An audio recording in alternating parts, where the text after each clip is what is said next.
আসসালামু আলাইকুম রহমতুল্লাহ। প্রিয় দর্শক, আজকে বিএনপির সংসদ সদস্য ফজলুর রহমান একটি মানে গুরুত্বপূর্ণ এবং ডেঞ্জারাস কথা বলেছেন। আমি আপনাদের সামনে তার যে উদ্ধৃতিটা আপনি হুবহু আমি আসলে পড়ে শোনাচ্ছি। দেশের জন্য দীর্ঘ সময় রাজনীতি ও আন্দোলনে যুক্ত থাকা প্রবীণ নেতাদের কারাবন্দী রাখা উচিত কিনা এ নিয়ে অনেকের মধ্যে প্রশ্ন ও বিতর্ক রয়েছে।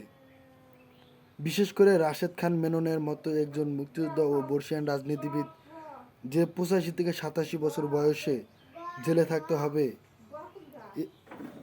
হবে এ প্রশ্ন অনেকে তুলেছে। ফজলুর রহমান সংসদ সদস্য ও বীর মুক্তিযোদ্ধা। প্রিয় দর্শক, আজকে ফজলুর রহমানের মনে হলো যে একজন ৮৫ থেকে ৮৭ বছর বয়সী বৃদ্ধ জেলে থাকবে কি না থাকবে না, এটা নিয়ে তিনি প্রশ্ন করলেন। কিন্তু এই ফজলুর রহমান কোথায় ছিল যখন বেগম খালেদা জিয়াকে শেখ হাসিনা জেলে পড়ে দিয়েছিল?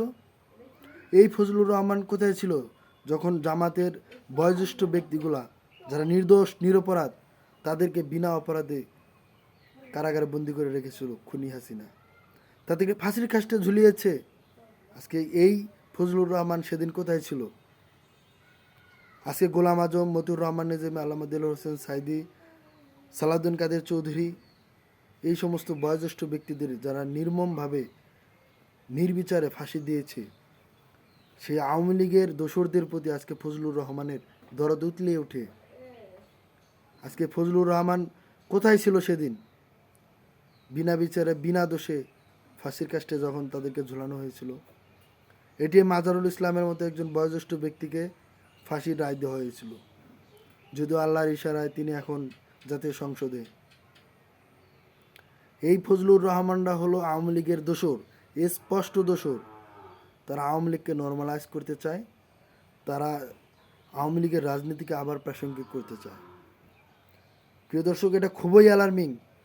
আজকে সর্বশেষ তথ্য মতে সাবেক সংস্কৃতি মন্ত্রী আসাদুজ্জামান নূর নীলফামারীতে যে বিএনপি জামাতের ৫ জন নেতাকর্মীকে সে খুন করেছে, তার মদদে তার বাহিনী।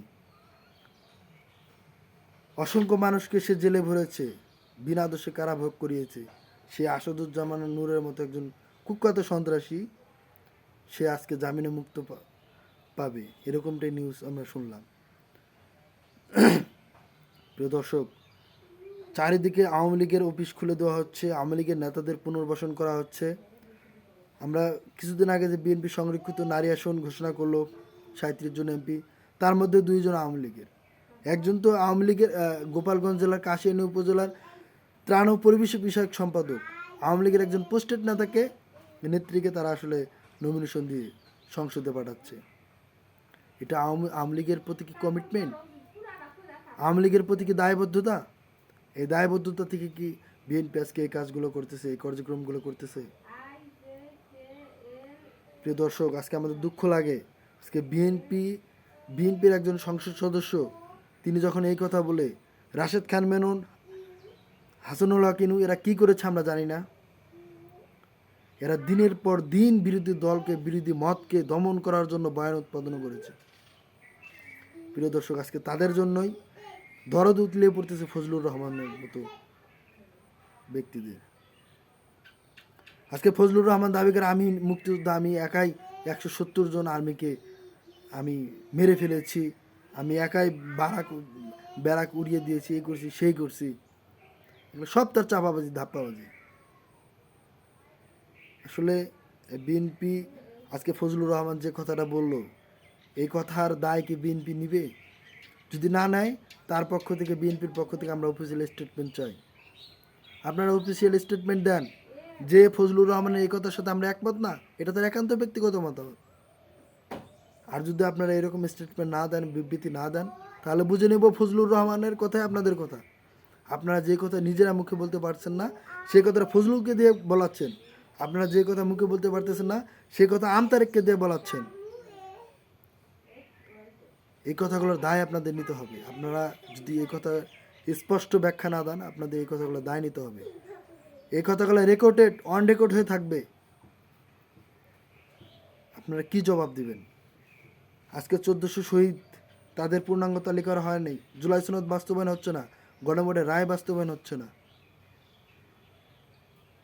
যারা এই 1400 শহীদকে মারার পিছনে অন্যতম কারিগর, যারা বিগত 17 বছর গুম খুম ধর্ষণ চাঁদাবাজি টেন্ডারবাজি আয়নাঘর পিলখানা সমস্ত অপকর্ম শাপলা চত্বর সমস্ত অপকর্মের পিছনে যারা মূল মদতদাতা ছিল, তাদের পক্ষে আজকে ফজলুর রহমান বয়ান উৎপাদন করতেছে। আর আপনারা যদি সরকারে বসে থেকে চুপ থাকেন, তাহলে আমরা ধরে নেব ফজলুর রহমানের কথাই আপনাদের কথা। আর আপনাদের কথা যদি ফজলুর রহমানের কথা হয়, তাহলে জনগণ আপনাদের উচিত জবাব দিবে। সেদিন পর্যন্ত অপেক্ষা করুন। জনগণের উচিত জবাব পাওয়া পর্যন্ত আপনারা অপেক্ষা করুন। আপনারা যদি জনগণের বিরুদ্ধে যান, জনগণের ম্যান্ডেটকে অস্বীকার করেন, তাহলে জনগণ আপনাদের জবাব দিবে। প্রিয় দর্শক, আজকে ফজলুর রহমানের এই কথা শুনে আমারই রক্ত গরম হয়ে যাচ্ছে। এটা কোনোভাবেই কাম্য না। 5 আগস্ট পরবর্তী সময়ে ফজলুর রহমান এই কথা বলে কোন দুঃসাহসে? আওয়ামী লীগের যে সমস্ত নেতাকর্মীরা আছে তাদের পক্ষে বয়ান উৎপাদন করে। শিরিন শারমিন চৌধুরী সেনা হেফাজতে ছিল, তাকে গ্রেপ্তারে 3 দিনের মাথায় তাকে জামিন দেওয়া হয়েছে। আজকে আসাদুজ্জামান নূরের জামিন হচ্ছে। আজকে আওয়ামী লীগের সমস্ত বড় বড় নেতাদের যারা দেশে আছে, যারা হেফাজত আছে, তাদের বিচারের পরিবর্তে তাদেরকে জামিন দেওয়া হচ্ছে, ছেড়ে দেওয়া হচ্ছে। প্রিয় দর্শক, জনগণকে আপনাদের এই জন্য ক্ষমতায় বসিয়েছে? শুধুমাত্র একটা নির্বাচনের জন্য কি জনগণ এতগুলো মানুষ 1400 মানুষ জীবন দিল, প্রাণ দিল, 40,000 ভাই বোন আহত হলো, পঙ্গুত্ব বরণ করলো, শুধুমাত্র আপনাদের ক্ষমতায় বসানোর জন্য? আপনারা জনগণের প্রতি দায়বদ্ধ। আপনারা আজকে বিচার করবেন, আওয়ামী লীগের বিচার করবেন, আপনারা বিচার করবেন, সংস্কার করবেন, দেশ পুনর্গঠন করবেন। আপনারা আজকে কি করতেছেন? দুঃখ লাগে, আফসোস লাগে আপনাদের প্রতি। প্রিয় দর্শক, কথা বাড়াবো না। আপনারা আপনাদের নিজের বুদ্ধিকে খাটান, মগজকে খাটান, নিজের বিবেককে খাটান, যে আপনারা আসলে কাকে সমর্থন দিচ্ছেন, আপনারা কার পক্ষে কথা বলতেছেন।